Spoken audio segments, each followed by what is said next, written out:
Today I'm going to take a look at this post on X from the Manchester Museum.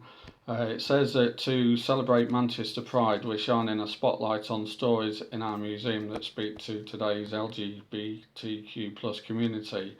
I'm not too sure why it is actually specific to them, because surely any points that they're making should be universal. But let's have a look at the video. I'll pause it at various points so that I can discuss what she said.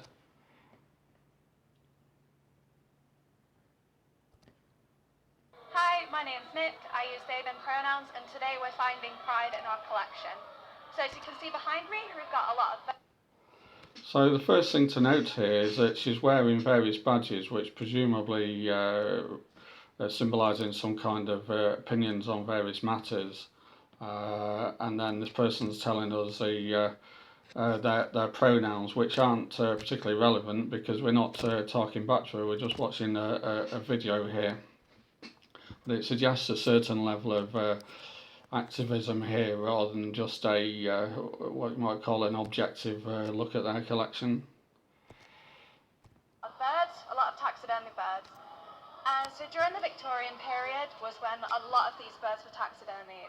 The Victorian period was really run by cis, straight, white men, and it's very clear their perceptions that are shown at these.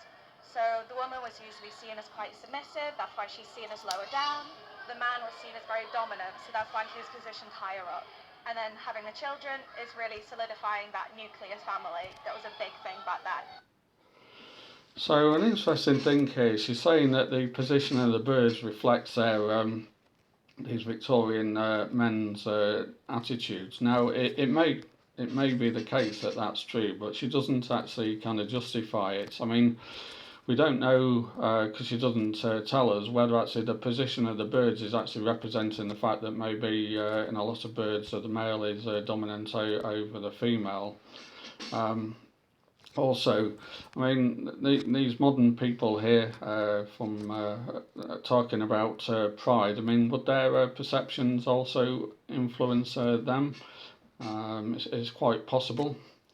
Now, the other thing they mention is that made me laugh the way she says it, that the nuclear family was a big thing back then in the Victorian era. Now, I have read a paper that says that over half of birds tend to have what is effectively a nuclear family, but then there are other birds who have a more kind of communal looking after chicks. So it may well be simply because you know the people who were collecting these at the time, the people into natural history, maybe the birds that they came across, they presumed that they all had a kind of nuclear family in this sense. What's very interesting as well is that when we actually look at the collection that we have, about 80% of the animals and insects are male.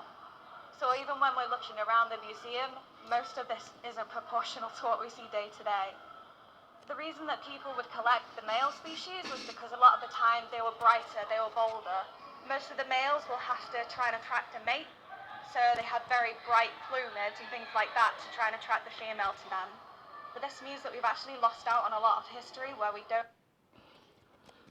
So for somebody who's at a museum, I thought it's pretty inarticulate to say talk about the plumage and things like that.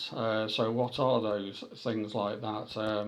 There's no clarity on what other things would set male birds apart from females, apart from plumage.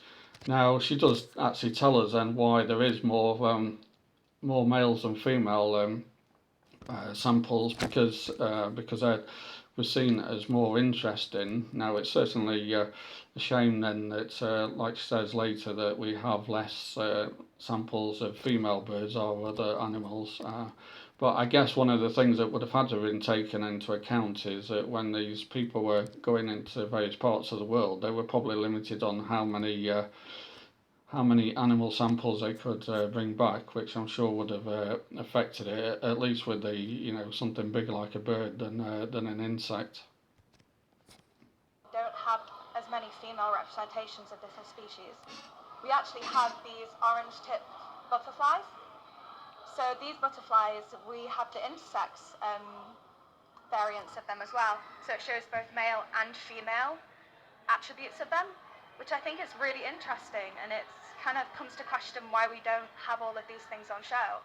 I think with our values of imagination, care and inclusion, it's important to start. It's a little bit strange there what she was saying, because 1 minute she tells us why we do have more samples of males, and then she's questioning why that is. Start looking at all of these stories and seeing that there are so many that are hidden. Like, let's try and look through what we have here at the museum and find these stories, because they are here. Now that last bit was just totally woolly. She talks about the values of care, I think, imagination and inclusion, and then stories are hidden, and then let's find them. But she's not clear at all what stories she's talking about, and because this to me at least seems like some kind of activism, I wonder whether there's a danger here that they're going to be trying to effectively create stories that fit into a particular ideology at the moment. But it's very disappointing that it's actually, if nothing else, if you ignore all the activism side of this thing, it's just so many things in there are quite woolly that she says, and this is somebody at a museum, and I would actually expect far better from them and much more clarity.